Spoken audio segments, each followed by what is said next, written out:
lo que yo busqué, algo así muy especial. No me quiero programar, dime lo que piensas tú. Caminemos a un lugar que nunca vas a olvidar. Más de lo que pensaba. Quiéreme con ternura, llámame con locura.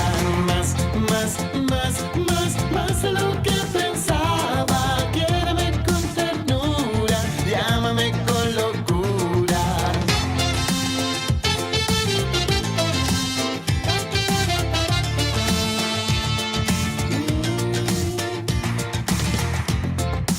Una noche te escribí lo que yo sentía por ti, por eso perdí el control. Quiero besos con sabor, no voy a tomar alcohol.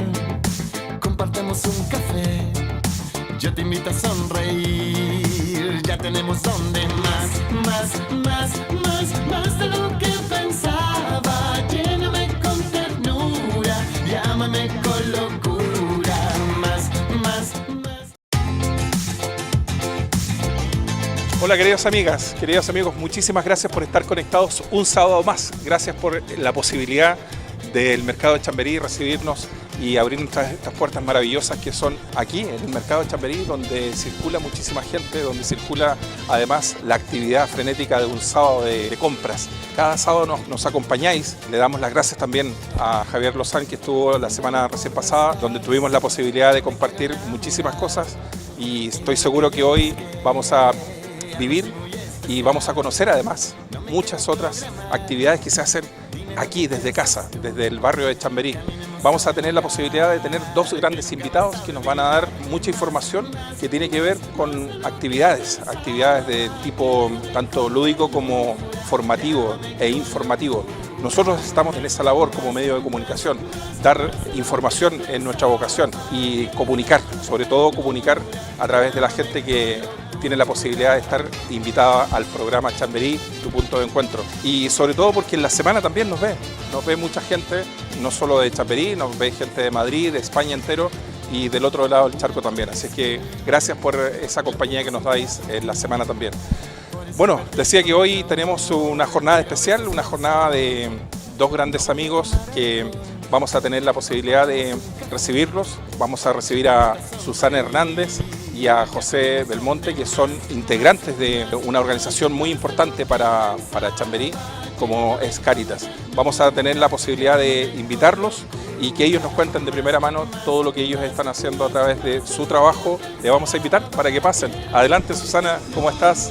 José, muchísimas gracias por estar en el programa, gracias por la posibilidad que nos dan y sobre todo porque la gente que está al otro lado de la pantalla agradece cuando gente como vosotras, que estáis en el día a día y que estáis haciendo un trabajo formidable, viene a contarnos lo que se está haciendo aquí desde casa, desde el barrio de Chamberí.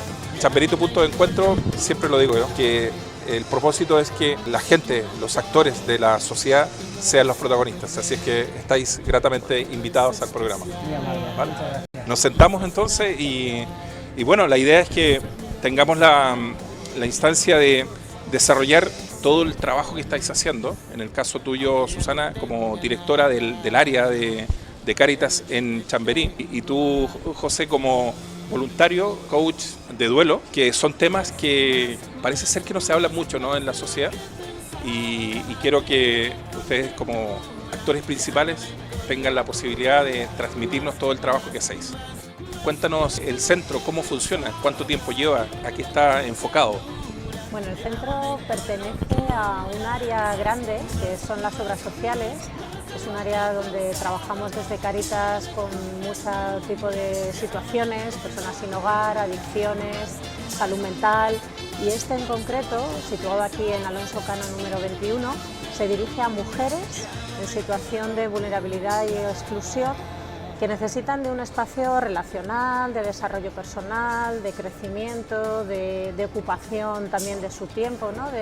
Bueno, sobre todo es un espacio muy relacional, ¿no? Hay mucha soledad no deseada, mucho también entre las mujeres, y bueno, pues es un espacio de acogida y de apoyo mutuo, de encontrarse con otras mujeres y hacer cosas. Ese trabajo se ha visto acrecentado por las circunstancias que hemos estado viviendo estos últimos años, imagino, ¿no? Bueno, el proyecto lleva ya desde el año 90 en otra ubicación, comenzó en otra ubicación porque al final, bueno, los problemas no terminan de solucionarse, van cambiando un poquito de características, pero empezó en el año 90 también, bueno, un poco dirigido al mismo tipo de mujeres, pero es verdad que la pandemia ha hecho romper ciertas dinámicas, ¿no? y ha profundizado en algunas situaciones como la soledad, la brecha digital, que también hemos tenido que abordar dentro del proyecto para que las mujeres no se queden aisladas, desde pedir una cita hasta comunicarse por el móvil con familiares, amigos, y bueno, pues hemos tenido que renovar algunas cosas que hacíamos para adaptarnos a las consecuencias de la pandemia. ¿La característica de estas personas son mayoritariamente personas que están solas o no necesariamente? No necesariamente, pero lo primero que es un centro solo para mujeres y sobre todo son mujeres, tenemos en este año último la mitad son españolas, la mitad son extranjeras, sobre todo originarias de América Latina, que muchas han venido con proyectos migratorios, tienen poca red social o familiar, las españolas también, pues mujeres viudas, que a lo mejor tienen sus hijos lejos o no tienen hijos, que han perdido familia, que se encuentran con una red muy débil y que en el centro intentamos que recuperen todas esas, que hagan nuevas relaciones, que se inserten si viven aquí, pues en el barrio, si viven en otro lado, en sus barrios, que conozcan otros recursos donde poder relacionarse con otras personas y romper ese aislamiento, ¿no? Porque uno de los elementos que caracterizan tanto la vulnerabilidad como la exclusión es la falta de redes sociales o la debilidad de esas redes. ¿Pasa con las personas que necesariamente tienen que ser del barrio o vienen gente de otros lugares también? Nosotros en los proyectos de mi área atendemos a personas de toda la Comunidad de Madrid. No importa, Cáritas, por ejemplo, a nivel de vicaría, ¿no? Que hay proyectos territorializados que llamamos, solo atiende a las personas por cercanía, ¿no? También por facilitar esa cercanía a la gente que vive en esa zona, pero en el caso de mi área, los proyectos de mi área atienden a toda la Comunidad de Madrid. Bueno, la actividad que desarrolláis no puede estar sino con voluntarios y con personas que trabajan, como es el caso de José. Te damos la bienvenida, José. Gracias por la posibilidad de estar aquí. Un placer. Lo que está contando Susana no puede estar más cerca de lo que tú desarrollas, ¿no? Porque lo que comenta Susana es la realidad del día a día del centro. Es una pequeña gran familia, donde es cierto que en las distintas actividades y talleres que se desarrollan, cada una acude a su taller o a su actividad, pero luego hay una gran familia que en los pasillos, en la cocina, en el office, que al final, y en las actividades comunes que se organizan, es una pequeña gran familia. Cualquier conversación, cualquier mirada está cargada de humanidad, de un dramatismo, porque son situaciones que lógicamente son difíciles de asumir, pero a la vez de una humanidad que rebosa, y eso es muy bonito, ver cómo, por ejemplo, entre ellas se ayudan también, ¿no? Y lo que Susana decía, cómo se refuerzan esos vínculos que son tan importantes. Bueno, yo creo que eso es fundamental, ¿no? Para tanto las personas que son, como decías tú, locales, como aquellas que vienen de fuera, y se genera ese potenciarse, ¿no es cierto?, por culturas muchas veces diferentes, por circunstancias. Alguien viene a trabajar, no ha encontrado trabajo, o el trabajo que ha encontrado no era lo que se esperaba. Todos esos elementos, imagino que finalmente cuando se encuentran entre ellas, se potencian para buscar ese apoyo. Porque finalmente lo que decías tú, José, el que sientan apoyo de otros en igualdad de condiciones, yo creo que eso también es muy importante, ¿no? Sí, totalmente, el apoyo, el sentir que no estás solo, que tu problema no es solo tu problema, sino que es un problema compartido con otras, pues no significa que le quites importancia, pero sí te das cuenta que con otros te puedes apoyar y que puedes salir adelante, ¿no? Todas las actividades y talleres que se hacen al final son medios para crear esos vínculos, esas relaciones, como decía José, ¿no? Una cosa es el tiempo del taller o de la actividad, pero luego se crean, a través de conocerse, pues se los crean vínculos. esos vínculos que salen fuera ya del espacio de Alonso Cano 21, ¿no? Ya, y bueno, pues lo que intentamos es que no necesiten, que no se relacionen solo cuando están en el centro, sino que cuando salen, Claro. que se relacionen fuera con otros o entre ellas fuera, ¿no? O sea, podemos pensar que en algún minuto del día o de la semana, estas personas también circulan por aquí por el mercado, son Sí. clientas del mercado, ¿no? Sin duda. Es mucho más provocador también lo que estamos hablando, porque son personas que interactúan dentro de nuestra propia sociedad, donde todos somos actores, en el mejor sentido de la palabra. Esta sociedad, ¿cómo la veis desde vuestra perspectiva? De todos los proyectos de Cáritas, uno de sus elementos de trabajo es la coordinación con el entorno, sea con lo público o con lo privado, ¿no? En el caso de Alonso Cano, intentamos insertarnos en el barrio, formamos, por ejemplo, parte de la Mesa del Mayor, donde están la administración pública, el ayuntamiento, la Junta Municipal, los servicios sociales y luego otras entidades que trabajan un poco con un sector de población similar. Y eso, en todos los proyectos de Cáritas, uno de nuestros criterios de trabajo es trabajar en red, intentar que siempre sumemos, ¿no? Y que otros nos sumen, porque bueno, consideramos que Cáritas hacemos bien nuestro trabajo, pero no somos los únicos, no lo podemos hacer todo, y es muy importante también en beneficio de las personas que trabajemos toda la red pública y privada en beneficio para que las personas se puedan aprovechar lo máximo de lo que cada una puede ofrecer. ¿El perfil de las personas son de una edad en particular o es un abanico amplio? Bueno, desde los 18... Mayores de 65. Sí, siempre mayores de 18 y más de 65. Pero sí que el grueso de las mujeres que van al centro está entre los 31 y los 50 y tantos. Ese sería el grueso mayor. Tenemos algunas jóvenes de 18 a 30, pero el grueso es más bien mujer adulta. Imagino que también se da esa particularidad, ¿no?, de que jóvenes están apoyando a personas con más edad y a su vez las de más edad también le impregnan esa experiencia que todo joven requiere, ¿no? Claro, como decíamos, el hecho de que haya mujeres nacionales, extranjeras, jóvenes, más mayores, le da una riqueza al proyecto, claro, pues que en esa relación, esas relaciones y vínculos que se producen, pues es un enriquecimiento mutuo claramente, ¿no? Que eso debería darse también fuera de, ¿no?, en la sociedad. Exacto. Que pudiéramos enriquecernos unos de otros. Yo creo que el modelo como tal, yo creo que obedece también al funcionamiento que tiene Chamberí. Chamberí tiene muchas actividades. Resulta necesario no solo pensarlo, sino que visualizar esto. Por eso es tan importante que estéis vosotros con nosotros, porque es la forma que la gente va a ver materializado el accionar que tienen ayuntamientos, la empresa privada, me imagino que también participa. Sí. Y en esa labor tú estás muy cerca, ¿no, José, con la gente? Sí, justamente lo que dice Susana, ¿no? Ese trabajo en red es fundamental, no solo entre los componentes del centro, sino que también con otras asociaciones. Le comentaba antes a Susana que, por ejemplo, el otro día hubo una reunión en el centro de la Mesa de Mayores que ha comentado ella, donde están instituciones públicas y privadas y intentan ayudar a mejorar la vida de los mayores del distrito. Eso es espectacular. Y a veces es un poco triste que no conocemos las herramientas que tenemos a nuestra disposición. Es como si aquí en el mercado tenemos un muy buen producto, sí, pero no lo podemos vender porque no se conoce que tenemos muy buen producto. Y eso sucede también a nivel, en este caso, institucional, ¿no? Y lo que decía Susana es una realidad. En el centro es una riqueza precisamente porque todas estas realidades que ella ha descrito nos enriquecen y todos aprendemos de todos.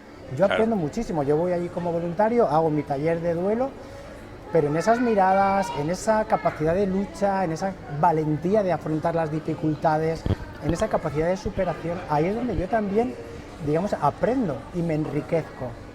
Parece que yo voy a dar, pero en realidad probablemente el que más recibe al final del día soy yo. Eso es muy común. Yo no es primera vez que escucho lo que tú acabas de decir, José, que generalmente el voluntario recibe más que lo que está dispuesto a ir a dar. Yo creo que eso enriquece precisamente por las condiciones de la gente que participa, porque si bien es cierto, son personas que requieren de un apoyo, pero son personas activas también, muy activas, tanto psicológicamente como de estar buscando alternativas para poder salir adelante. Imagino que las mujeres en ese aspecto, y por qué está enfocado el proyecto así, es porque las mujeres requieren también de ese apoyo, ¿no? Se genera mucha solidaridad, al final todos nos ayudamos porque nunca se sabe, me puede pasar a mí. Yo veo situaciones que me han pasado a mí, Claro, o que veo otras que me te ves pueden reflejado pasar. ahí. Y eso, claro, te da una perspectiva de la vida que al final te hace muy solidario, porque las dificultades vienen.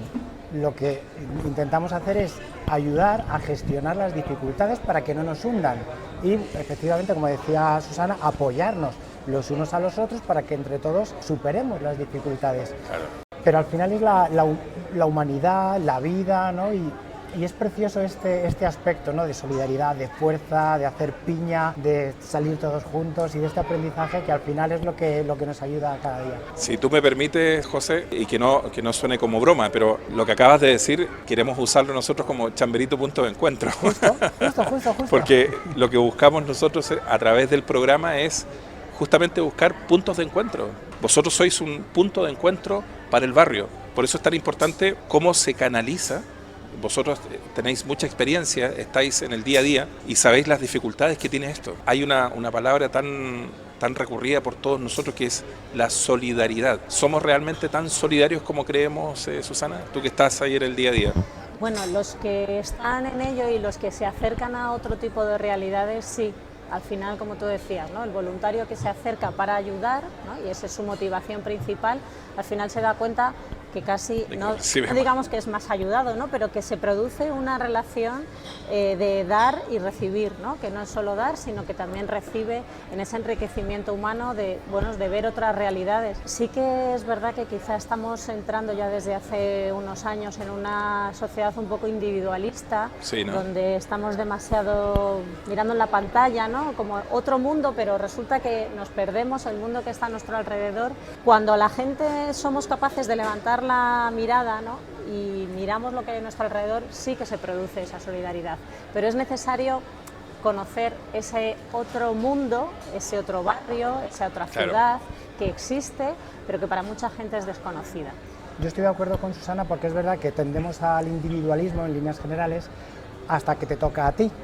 Exacto. Cuando te toca a ti y tienes un problema o se te muere un ser querido o tienes que cambiarte o pierdes un trabajo o tienes una pérdida financiera o un cambio en la salud que no te lo esperabas, de repente, claro, empiezas a interesarte por los demás y por otros que tienen la misma dificultad que tú. Y eso es, en mi opinión, lo que te ayuda a salir de ese individualismo para empezar a solidarizarte con las necesidades de otros como tú que tienen los mismos problemas. Parece ser que no es tan distinto lo que nos ataña a cada uno de nosotros con lo que le pasa al de al lado, ¿no? A veces hacer el ejercicio, ir a tocar la puerta del vecino, como que ya uno entiende de que el vecino o vive las mismas cosas que uno o uno vive las mismas cosas del vecino. Yo me quiero quedar con algo que tú decías, Susana, que es las redes. Nosotros en otro contexto estamos siempre fundamentados en nuestro quehacer a través de las redes sociales. Esas redes muchas veces la gente las ve como algo tan lejano, algo tan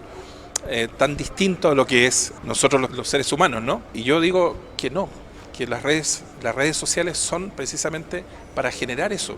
Por eso nuestro medio está fundamentado en que nos conocen a través de las redes sociales. Ahora, con una finalidad que es interactuar, es decir, nada se justifica de lo que puede estar pasando aquí si no tiene interrelación. Por eso para nosotros es fundamental que estéis aquí, porque vosotros estáis trabajando con la gente. Lo que nos contó en su momento José fuera de cámara, el que estéis trabajando además con talleres de duelo, algo que a veces tenemos cierto temor de hablarlo, ¿no? Sí, porque normalmente además, primero, como muy bien dices, se tiende a no hablar de ello, porque es un tema poco popular, ¿no? Es un dolor, un sufrimiento emocional, normalmente no gusta hablar nada más que de cosas de las cosas que duelen, positivas, ¿no? Claro, pero lo que duele se tiende a aislar. Claro. Tanto uno mismo cuando tiene un duelo, a veces cuesta transmitir esos sentimientos que tiene, esas emociones, y tiende a aislarse, y no digamos ya en sociedad, donde la familia y los amigos a veces no solo no ayudan, porque nos dicen cosas que van a la cabeza y no al corazón, que es lo que en realidad necesitamos, ¿no? Lo decía un psicólogo a quien sigo, Rafa Guerrero, decía que tendemos a intelectualizar el dolor y las emociones. Y lo primero que le decimos a un niño, desde niño, cuando tiene un dolor emocional porque ha perdido la mascota o al abuelo, es: no llores, no te preocupes, el sábado te compramos otra mascota. Es decir, te dicen primero cubriendo, no llores, tapando una y realidad. segundo, eso es, reemplaza tu pérdida. Y eso es desde pequeños. Entonces, claro, cuando vamos creciendo, hemos aprendido a tapar las emociones, a vivirlas en soledad y a no a transmitirlas, a no hablar de ello. Y por eso en el taller de duelo que hacemos en el centro intentamos gestionar esas realidades, esas emociones que no son solo por muerte de un ser querido o un divorcio, sino, como bien decíamos antes, una migración, una pérdida de trabajo, Claro. el cambio de una situación financiera. La sociedad está sujeta a todos esos cambios de manera diaria, permanente, y nos afecta a todos nos atañe esto a través de un familiar, a través de un amigo. La enfermedad también es prohibitiva muchas veces, ¿no? Yo creo que es el gran desafío de estar siempre cubriendo las espaldas de otros, ¿no?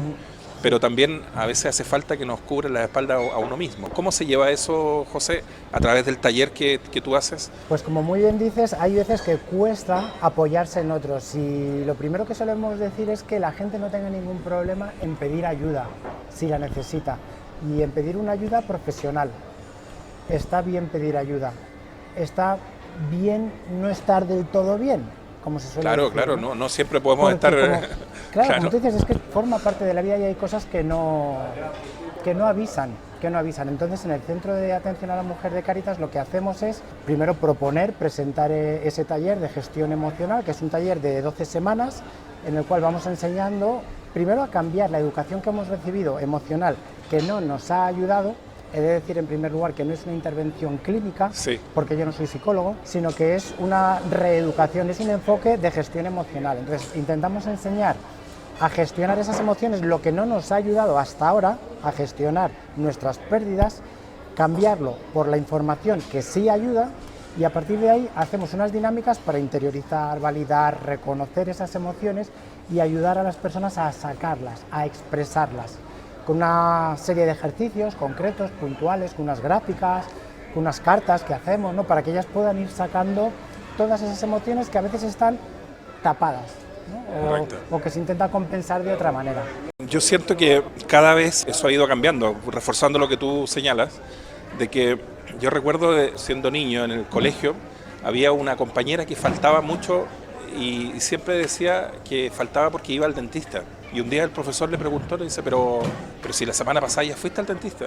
Y ella dice, no, es que yo siempre digo que voy al dentista, pero es que voy al dentista y voy al psicólogo. Y yo recuerdo que fue algo que para todos nosotros, los niños que estábamos ahí, ir al psicólogo era algo terrible, ¿no?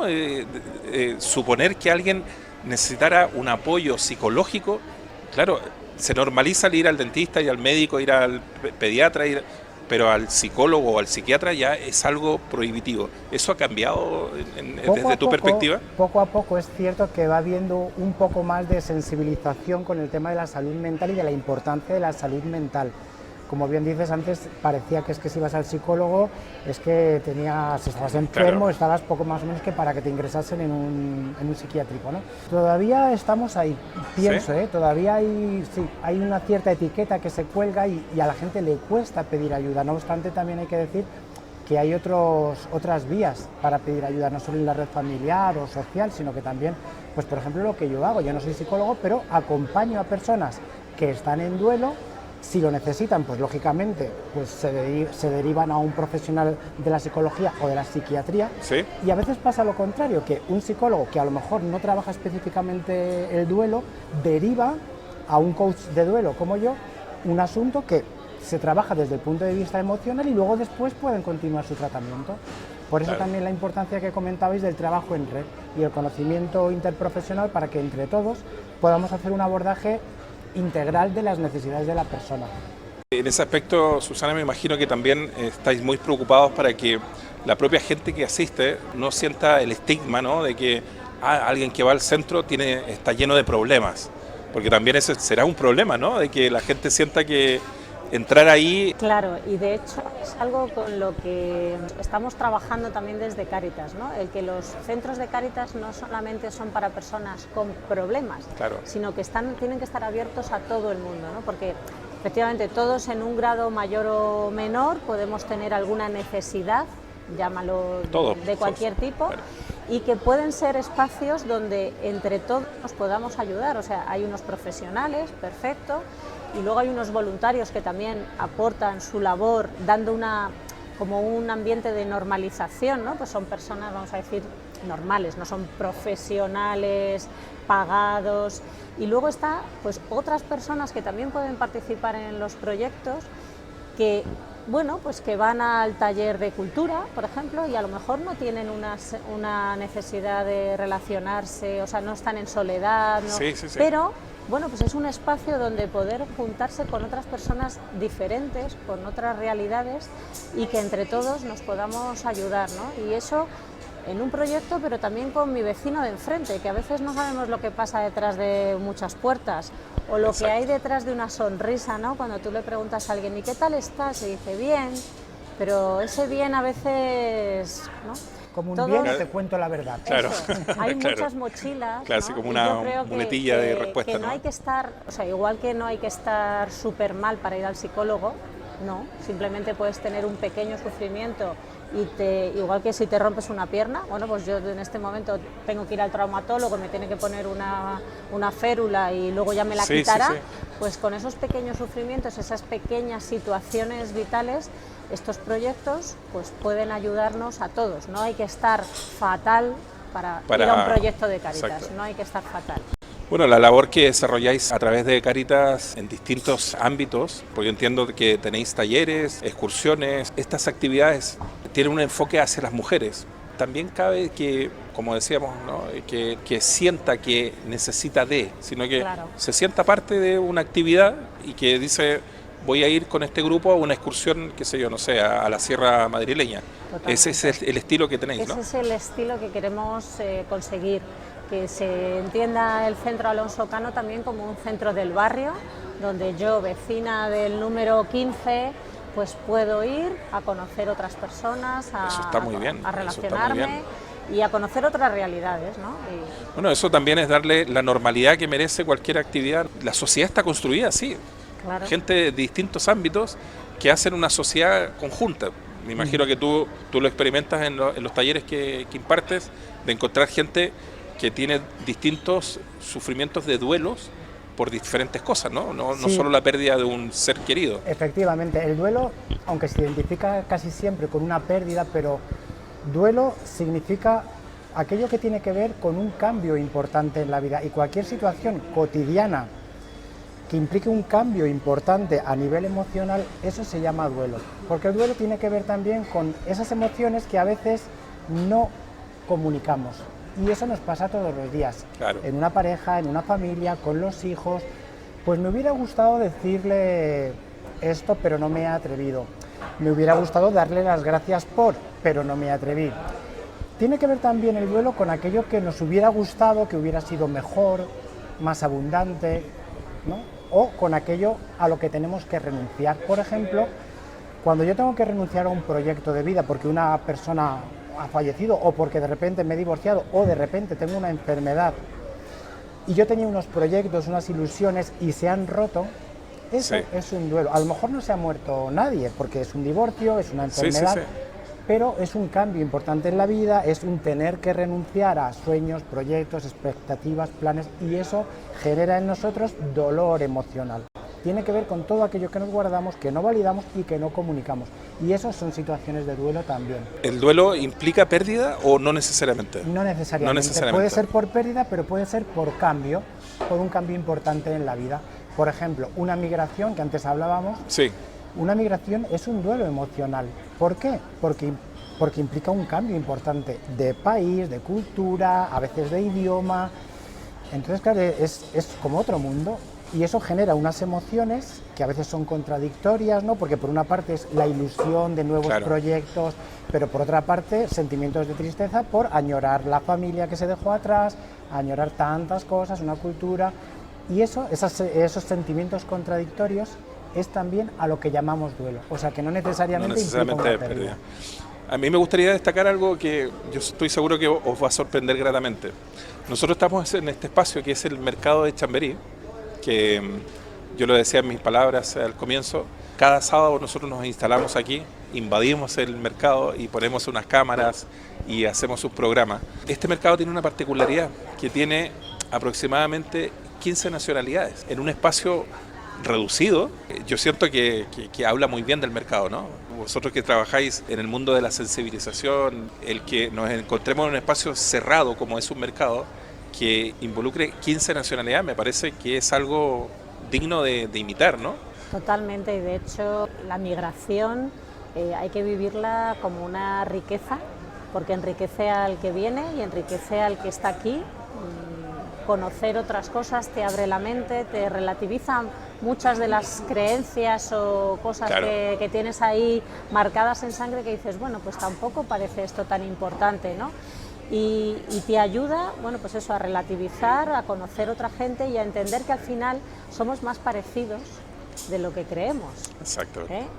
Tú eres chileno, yo soy española, pero al final si hablamos, nos Seguro que vamos a conocemos, tener... seguro que al final decimos, bueno, pues no es tan diferente Chile de España, ¿no? Exacto.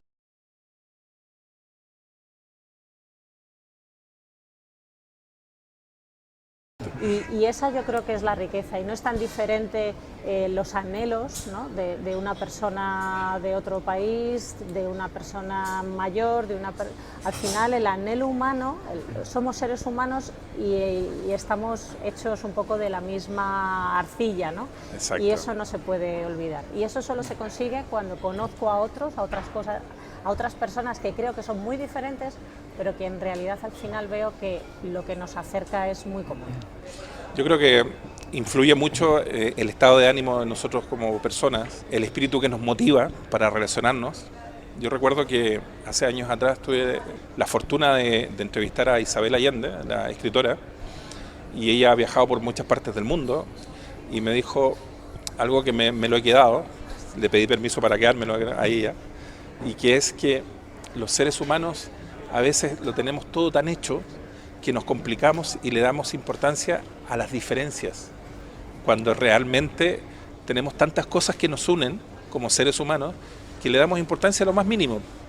Y es verdad que si estuviéramos preocupados más de las cosas comunes, porque finalmente en el día a día tú sales a trabajar, yo salgo a trabajar, tienes familia, yo tengo familia, tú quieres ser feliz con tu familia, yo también, o sea, si empezamos a analizar cada cosa, cada actuar que tengamos, tenemos tantas cosas comunes, la gastronómica, si es que entramos al tema cultural, desde el punto de vista social, uno analiza todas esas cosas y dice, en realidad no tenemos tantas cosas que nos separan. Y que nos necesitamos, además, Enrique, porque Exacto. es que, empezando por este programa no sería posible sin el equipo. El Exacto. mercado no sería posible sin la conjunción de todos los puestos que están aquí, todas las personas que hay detrás.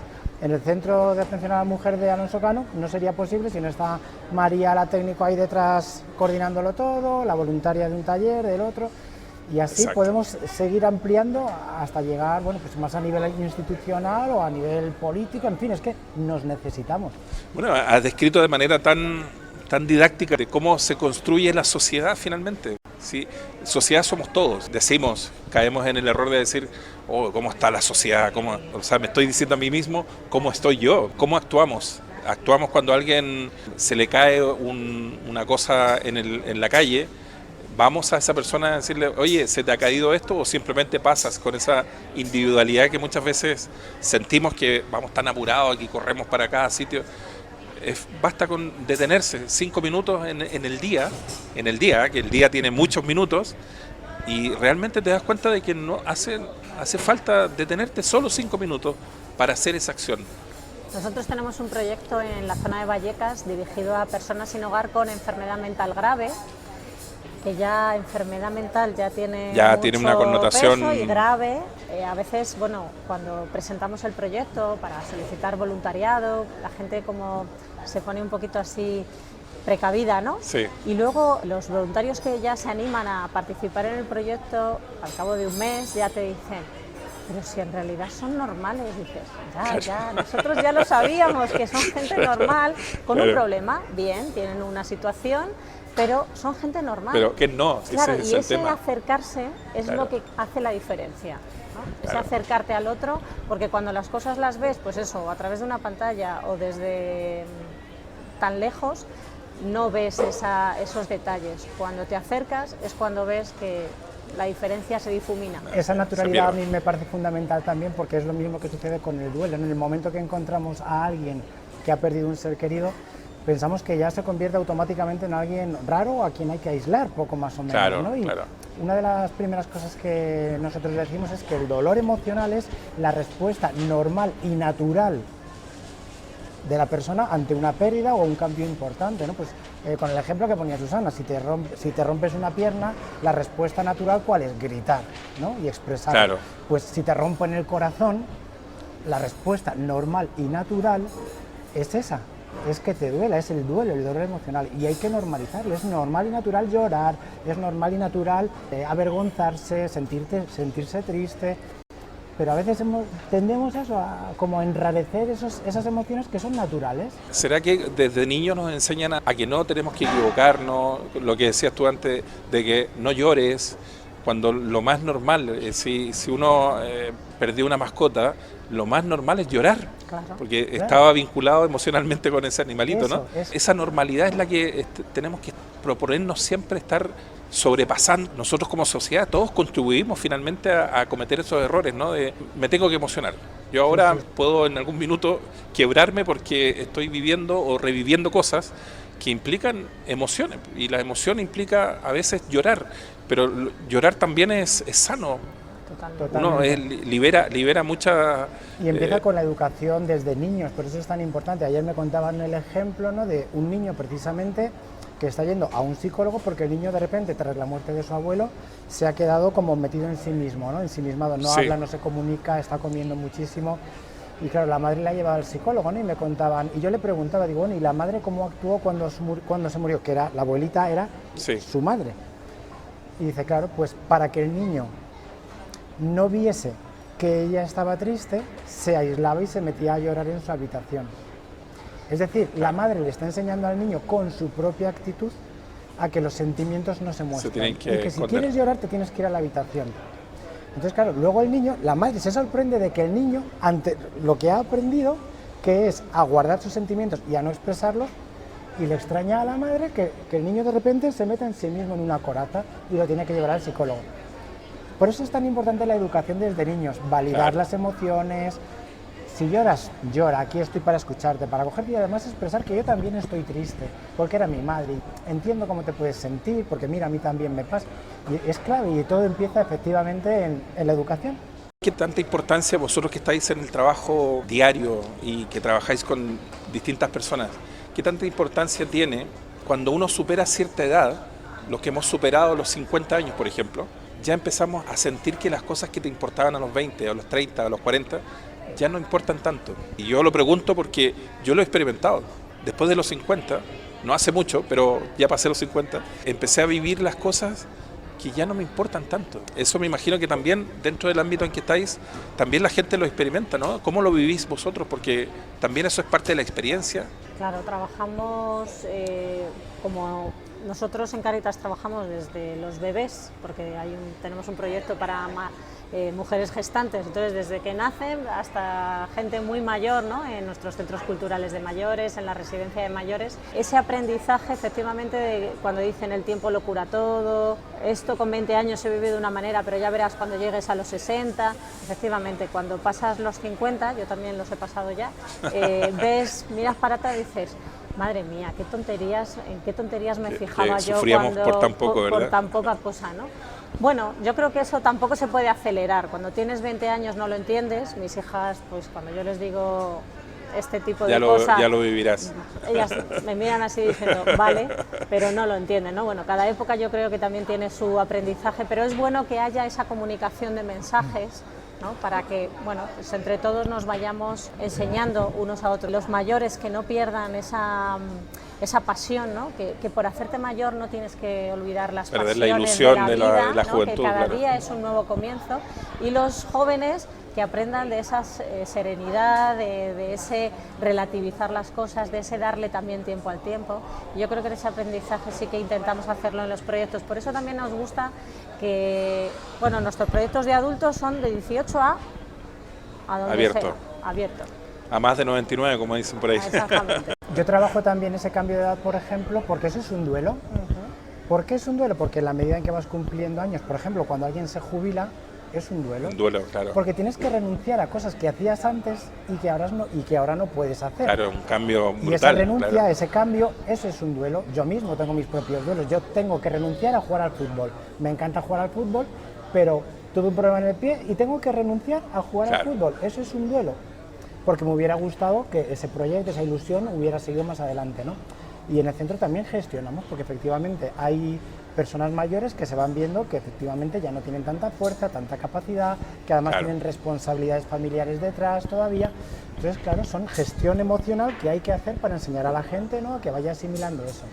Y luego también, como comentabais, me parece muy interesante que pudiésemos crear esos puntos de encuentro, ¿no?, donde mayores y jóvenes, que por ejemplo en los proyectos sí que se da, ¿no?, como comentabas antes, puedan interactuar, puedan compartir esa riqueza que los mayores pueden aportar a los jóvenes en forma de experiencia, y a lo mejor los jóvenes, pues a su manera también, aportar a los más mayores pues su ilusión, su fuerza o lo que sea, ¿no? Entonces eso me parece... Yo creo que es muy sugerente. A mí siempre me gusta comprometer, en el buen sentido de la palabra, por supuesto, en cámara, porque se habla en verdad. Es decir, nosotros siempre creemos que este tipo de cosas, cuando se dialogan, y tener a un lado jóvenes y al otro lado gente con una mayor experiencia, yo creo que enriquece muchísimo cuando tú escuchas a un joven decir cuáles son sus problemas, porque a veces uno, con el pasar del tiempo, como que se ha olvidado de lo que nos atañaba, y parece ser que no es tan distinto, ¿no? Tú lo sabrás mejor, José, lo que nos importaba a los 20, jolín, pero no es tan distinto. Este joven de 20 me está diciendo cosas que yo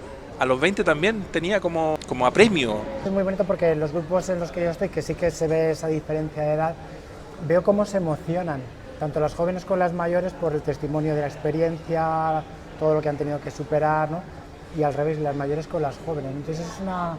impresiona, ¿no? Porque ahí es que no hay edad. Claro. Ahí es humanidad lo que hay, ¿no? Y es sentimiento, es pasión, ¿no? Y es muy bonito comprobar cómo hay ámbitos donde eso se produce. Yo siempre escuchaba, cuando tenía 20 años, escuchaba gente mayor como nosotros en esa época. Lo que pasa es que los que tenemos más de 50 ahora somos los que teníamos 40, se dice, ¿no? Yo creo que es una forma de ayudarnos. Y uno escuchaba diciendo de que cuando uno tiene 20, la experiencia te va a enseñar de que los problemas no son tan grandes. Y es verdad, el ejercicio es cómo podemos nosotros verbalizar para que aquel joven de 20 años que está pasando un problema sienta que eso va a ser pasajero y que va a venir otro momento de la vida y que lo va a vivir de otra forma. Ya quisiéramos todos tener esa sutileza, ¿no?, de estar pensando siempre así.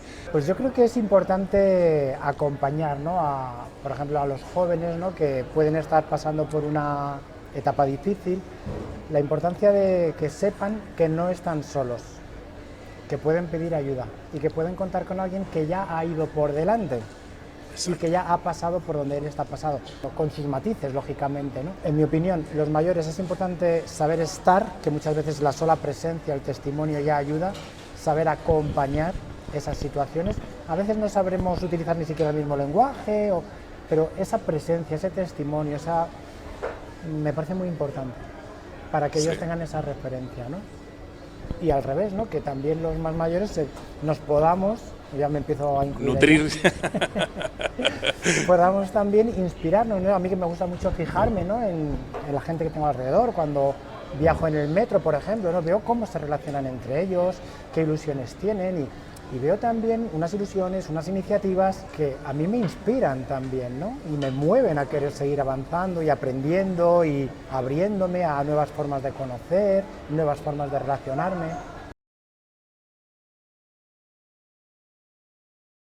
También hay que validar toda la experiencia, porque una de las cuestiones es que por ejemplo, las mujeres que acompañamos desde el centro, no son conscientes de lo valientes que han sido a lo largo de su vida, ¿no? Ellas, han vivido circunstancias muy duras de muchos tipos, y que estén hoy aquí, ¿no?, teniendo proyecto de futuro. Claro. Y ellas no se reconocen a sí mismas en esa valentía y en esa fuerza, ¿no? Entonces, validar también que están aquí porque han trabajado, luchado, se han apoyado en otros las han ayudado, ellas han ayudado a otros. O sea, al final todos nos construimos mutuamente, y sobre todo es eso. Yo creo que, además de lo que ha dicho José, validar toda la experiencia vital de estas mujeres, ¿no?, que es muy valiente. O sea, cuando tú escuchas sus relatos de vida, te das cuenta que han sido mujeres, a pesar de que ellas se han visto como débiles, se han visto maltratadas, se han visto solas, pero son mujeres muy valientes, que han echado para adelante. No, yo creo que hemos aprendido, sin que sirva de autorreferencia lo que yo digo, pero qué mejor que uno pueda expresar también sus propias experiencias, ¿no? Sí. Yo soy hijo de una mujer que era adelantada a sus tiempos, era una mujer transgresora y que se atrevía a hacer cosas que en esa época no se hacían. Yo recuerdo cuando nos cambiamos de ciudad, ella dijo, es la oportunidad para hacer mi negocio. Dijo. Ella quería ser comerciante o emprendedora, como sería a día de hoy, ¿no? En un momento determinado pasó a que su negocio pasó a ganar más dinero que lo que ganaba mi padre. Entonces, estamos hablando de los años 80 y uno lo analiza después del tiempo y dices tú, ¿qué cambios se provocaron en esa época? ¿Qué cambios son los que tú recién señalabas, ¿no? De que mujeres que han luchado para sobrepasar una sociedad que también estaba apretando mucho. ¿La sociedad de hoy está más adecuada para ello? Yo creo que todavía queda mucho camino por recorrer, pero sí, yo creo que ha habido bastante cambio y sobre todo yo creo que hay una lectura diferente, unos ojos diferentes con los que miramos la realidad, ¿no? Y esto que decía antes de validar los relatos de estas mujeres es porque hay que mirarlos de otra forma. Entonces a lo mejor en otro momento podemos leerlo como una historias de sufrimiento, de maltrato, de dolor, de tal, pero hay que mirarlas, hay que darle la vuelta y leerlas como historias de superación, de valentía, claro, de resistencia, de resiliencia. Entonces ese cambio de mirada yo creo que es el que sí se ha producido, ¿no? Y el que ha promovido que también se pueda abordar las cosas de diferente manera y que el acompañamiento también sea de otra manera, ¿no? No acompañamos como pobres mujeres, claro, sino acompañamos como intentamos la mayor posibilidad de horizontalidad, ¿no? Claro, en esa normalización también, ¿no? De que cada uno llevamos una mochila, pues ese cambio de mirada yo creo que es lo que lo ha promovido. Puede ser que la mujer a día de hoy también sienta mayor empoderamiento, siempre en el contexto de que la mujer está siempre aportando a esta sociedad. Y ese empoderamiento implica ser protagonista, ser partícipe de esta sociedad. Eso me imagino que tú lo experimentarás también, sí, ¿no? En el centro también eso se puede ver, ¿no? Y precisamente de lo que se trata es de dar a esas mujeres o a la persona que lo necesite las herramientas para ese empoderamiento, ¿no? Para que ellas se sientan seguras, que son ellas las que llevan las riendas de su vida, que no son dependientes de otros o de determinadas situaciones, no solo a nivel logístico, sino también incluso a nivel emocional, ¿no? O sea, darle herramientas para que sean ellas las que se empoderen pudiendo llevar las riendas de su vida, liberándose de las cargas emocionales que traen y pudiendo emprender una vida mirando con confianza y alegría hacia adelante, ¿no? Porque ahora ya sí tienen las herramientas que necesitan, las adecuadas, para poder afrontar esas situaciones difíciles, pero ya de otra manera, ¿no? Con una nueva visión, como decía Susana, con una nueva mirada, ¿no? Para provocar los cambios sociales tiene que haber también una participación de la mujer. Bueno, tú aquí estás en representación de las mujeres. Creo que eso habla muy bien de lo que nosotros hemos estado haciendo también en este año que vamos a cumplir. Estamos a días, a una semana de cumplir un año con el programa. Han pasado 156 personas, 157, 158. Y yo diría que sin que sea una forma de buscar hombre-mujer, yo diría que estamos 50 y 50. Eso sin siquiera proponernos, creo que también demuestra de cómo la sociedad está actuando, ¿no? Mujeres emprendedoras, mujeres empresarias, psicólogas. Las mujeres yo creo que siempre hemos aportado en toda la historia de la humanidad, claro, lo que pasa es que no se ha visibilizado. No se ha visibilizado. Yo creo que estamos en un momento en el que se está intentando visibilizar más toda esa aportación a las mujeres, ¿no? Hay ha habido en la historia cantidad de mujeres científicas, escritoras, en muchos ámbitos de la cultura, ¿no? Pintoras, escultoras, pero nunca han salido en los libros de texto, no salían en las enciclopedias.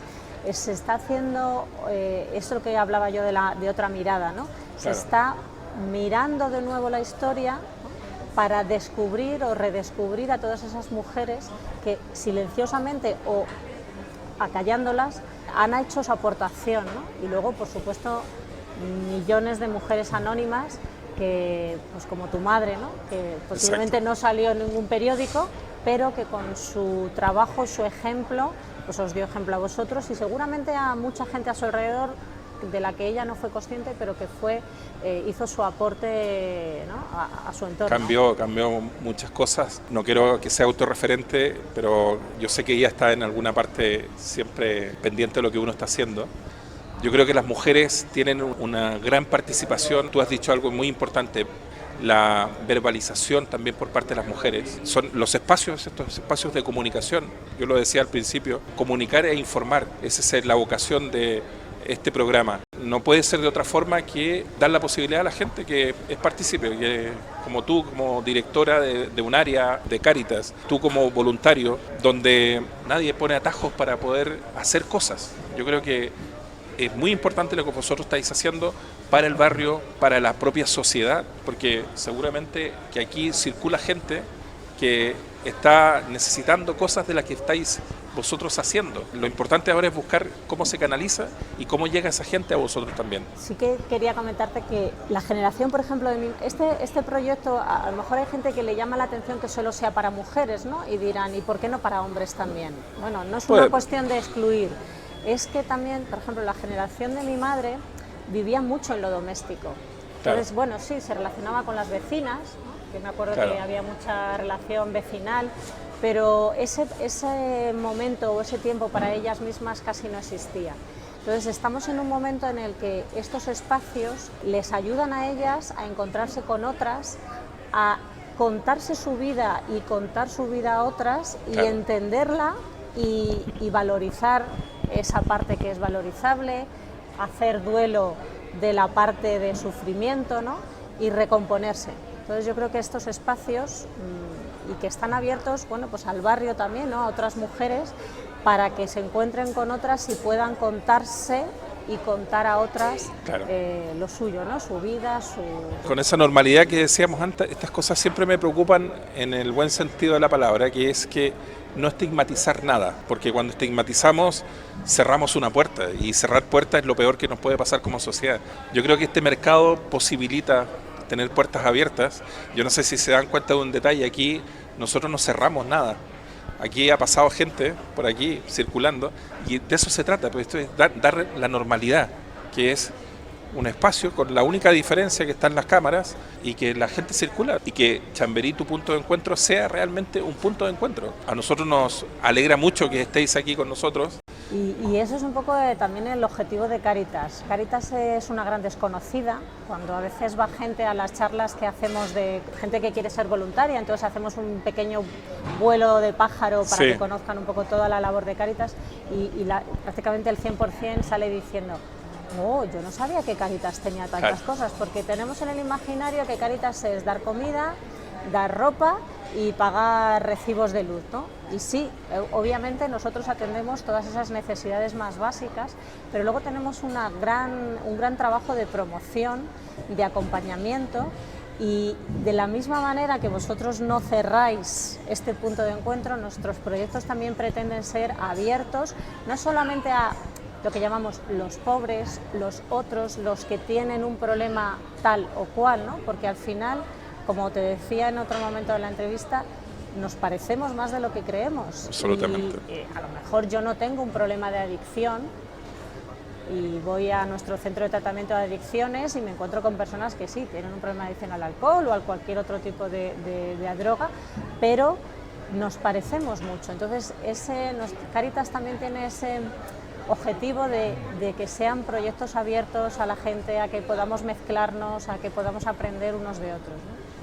Bueno, para mí esta es una oportunidad de dar a conocer que Cáritas es mucho más que esa atención a las necesidades más básicas y que lo que pretende también es un poco cambiar el entorno, la mirada y al final, en un objetivo de largo plazo, ¿no? La sociedad, ¿no? Hacerla de otra forma. Para nosotros es el fundamento de nuestro accionar, es decir, hay una palabra que yo siempre he escuchado y que me gusta usarla, que es que una golondrina no hace verano. Es decir, si esto lo dejamos en que habéis venido y después nos volvemos a encontrar por casualidad en 5 años más, no hemos cumplido ningún objetivo. Yo creo que este es el primer approach, es la primera forma de contactar. Os dejo la invitación para que esto sea un lugar permanente para vosotros. Va a estar siempre dispuesto y si no está dispuesto, haremos el espacio para que estemos comunicando las cosas que se están haciendo, porque finalmente queremos que los protagonistas sean aquí. El protagonista no puede ser la persona que entrevista. Antiguamente se decía que el entrevistador era el famoso, no sé si recordarán, ¿no? Y así podemos dar ejemplo de muchos presentadores de televisión de años A que eran muy reconocidos, pero realmente aquí lo importante es la gente son los protagonistas. La dolencia de alguien es más importante que lo que uno pueda comunicar. La semana pasada tuvimos a Javier Lozán, nos dimos cuenta de que la gente pasaba y se devolvía porque no daban crédito que estaba aquí en el mercado una persona que generalmente ven en la televisión.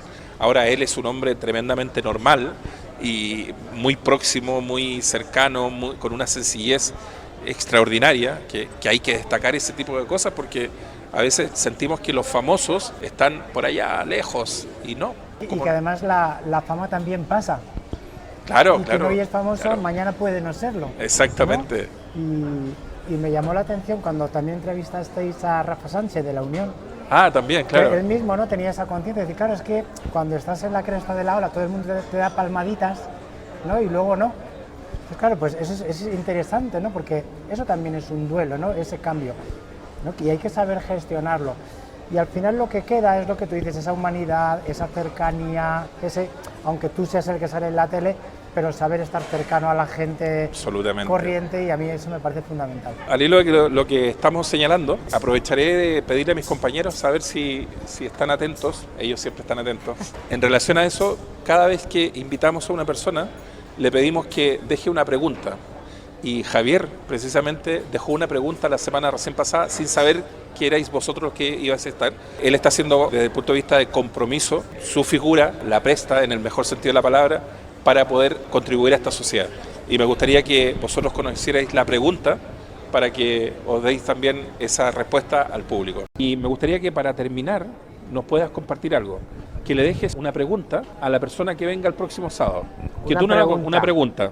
Pues mira, ya que me doy con el tema del bullying, intento estar ahí. ¿Qué haría o de qué elemento le aconsejaría a los jóvenes de esa edad? ¿Qué elemento les daría para poder erradicar algún elemento, ¿no?, que pueda erradicar, o según él, la opinión de, pues si se hiciera esto, yo creo que disminuiría el bullying? O sea, que diera su opinión sobre él qué haría para erradicar el bullying. Bueno, yo me voy a centrar en el ámbito de la escuela, que es ¿Sí? que conozco más. Bueno, lo primero, como decíamos antes, todo empieza en la educación desde niños. Ese es el primer ámbito de intervención en la educación, es fundamental. Después los niños pasan mucho tiempo en la escuela, ahí también hay que intervenir. Ya se están haciendo programas de acoso escolar, se están haciendo protocolos de acoso escolar que hay que seguir, ¿no? Sí. Y claro, en mi opinión, pues hay que actuar de forma integral, es decir, que toda la comunidad educativa se implique en los problemas de los alumnos. Cuando digo toda la comunidad educativa, digo no solo los profesores, sino también los padres, los propios alumnos, los propios compañeros, claro, y todas las personas que intervienen, por ejemplo, los monitores de las actividades extraescolares, que son ámbitos en los que también muchas veces se producen estas situaciones. Y con estos programas de acción integral, donde también se sigan estos protocolos, se creen ámbitos donde se respete el uno al otro, se hable de tolerancia, se hable de solidaridad, crear estos espacios. Yo hablo de la escuela porque es donde los niños pasan mucho tiempo también y hay un acoso muy marcadamente escolar. Y luego también estar muy atentos al tema de los móviles, porque hay lo que llaman el ciberbullying, ¿no? Sí. Porque a través de las redes sociales yo ya veo niños muy pequeños que tienen ya móviles con acceso abierto a internet y todo tipo de chats y demás. Están muy atentos a eso, pero para mí la clave, la educación. Importantísimo. Pues Susana. si yo me llevo el bullying a todos los entornos sociales con los que trabajamos, yo creo que lo hemos comentado en algún momento, a veces el bullying o el acoso, los delitos de odio, que podrían ser cosas similares, ¿no?, se producen cuando tenemos miedo a lo diferente. Sí. El gordo, el de gafas, el extranjero, el diferente. Como decíamos en algún momento, cuando te acercas al otro, cuando conoces su realidad, cuando le conoces y ya no es el moro, sino que es Mohamed. Exacto. ya no es cuando le ponemos nombre a las cosas. Extranjero, ¿no? Claro. Ya se llama Enrique. Entonces eso desmonta mucho de ese bullying, de ese acoso, ¿no? Con lo cual yo diría, una parte de mayor relación, de mayor conocimiento entre las personas, de acercarnos como personas humanas, ¿no? Y desmontar todo eso, fijarnos en tanta diferencia, cuando en realidad somos muy parecidos, por no decir iguales. Yo creo que Javier va a estar muy contento con la respuesta que habéis dado, lo va a ver porque se lo vamos a enviar también. Queremos cumplir con la pregunta que podamos hacerle a las siguientes personas que vengan o la siguiente persona que venga la próxima semana. Si le dejamos pues ya que una pregunta. Estamos hablando de todos estos temas y de lo difícil que a veces nos resulta conocer las herramientas que tenemos más cercanas, yo preguntaría en la línea de la persona que venga, el próximo invitado, ¿qué herramientas conoce él, sean del distrito de Chamberí o de otro ámbito, que podría dar a alguien que le diga que tiene, por ejemplo, la muerte de un ser querido, ¿no? Ahora que en pandemia ha habido mucha gente que ni siquiera ha podido despedirse, claro, ni enterrar a sus seres queridos, ¿no? Eso todavía está ahí guardado, ¿eh? Y ya va saliendo. Todo tiene que florear. ¿Qué herramientas o qué recursos conoce que hay para una persona que esté en duelo o bien en soledad o en una circunstancia de todas estas que hemos comentado, ¿no? Porque a veces las hay, existen, pero no se conocen, ¿eh? Como el género del mercado, que es muy bueno, pero si no lo das a conocer, ahí se queda. Hasta ahí pues llega. Yo lo orientaría por ahí. Cáritas, por ejemplo, es una realidad que no se Muy conoce. desconocida. No se conoce. Es muy importante, bajo mi punto de vista, que conozcamos, pues eso, que hay sitios donde se puede gestionar, por ejemplo, un duelo emocional. Aquí al lado, yo mismo colaboro con el Instituto Coincidir, que es un centro de orientación familiar. Pero claro, como no se conoce, puedo tener un problema que a lo mejor no es que sea muy Claro. grave, pero que me puede ayudar a mejorar la calidad de vida. Pues ese tipo de recursos que tantas veces no se conocen, a ver si entre todos podemos contribuir a darle visibilidad. Lo que tú estás diciendo y lo que tú has dicho también, Susana, para nosotros es muy sugerente porque finalmente nada de lo que nosotros podemos estar haciendo si no tiene una repercusión, o sea, si no llega a la gente adecuada, como es el caso vuestro, no tiene ningún sentido estar haciendo esto. Esto sería como un juego interno y no se trata de eso, se trata de que seamos partícipes de esta sociedad. Yo se lo dije a José y ahora que te conozco a ti, Susana, quiero daros las gracias por el esfuerzo que significa estar un día sábado. Yo sé que habéis dejado cosas para estar con nosotros. Yo sé que la gente va a estar muy agradecida también con todo lo que habéis compartido porque habéis compartido experiencia. La experiencia tiene un valor tremendo. Nos sugiere que tengamos otra oportunidad porque esto ha sido una pincelada, ¿no? Como dijiste, esto es un vuelo de pájaro y que tengamos la posibilidad de hacer futuro también, de ir avanzando y después ya ser más específicos con cosas particulares. Pues muchas gracias, Enrique, ha sido un placer. Yo que no estoy acostumbrada a estos medios me he sentido muy a gusto y me parece que hacer un programa en medio de, pues eso, ¿no? En medio de la normalidad me parece muy interesante y bueno, pues muchas gracias. Enhorabuena, Enrique, por el proyecto porque es original, único, tiene un encanto especial y, como dice Susana, transmitís humanidad, ¿no? Y transmitís, os estáis acercando, ¿no? La realidad de la tele se acerca a la gente sencilla, ¿no? Y eso es una maravilla que la gente, y yo también agradezco personalmente. Yo recibo todos esos halagos, no me los puedo yo apropiar porque yo soy la cara visible, hay detrás de cámara hay compañeros que hacen posible que podamos estar aquí con tranquilidad conversando porque cuidan la imagen, cuidan el sonido, amigos que pasan por aquí también. ¿Cómo estás? Bien. Ah, vale. Por él conocí yo el programa porque la vez que pasé por aquí, él era quien estabais entrevistando. Amigos, buen día. Ya te Muy buenas manos. Gracias, Pepe.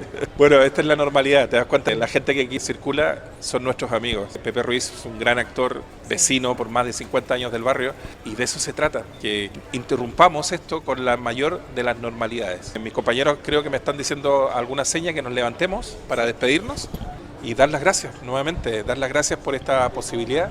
Es todo un halago recibir las palabras que habéis dicho y propiciamos que todo nuestro trabajo llegue a la gente desde el corazón. no es posible hacer nada si uno no está enamorado de lo que hace. Y el amor hacia las personas es el fundamento de lo que a nosotros nos motiva. Gracias por ser también esos partícipes. Muchas gracias a ti.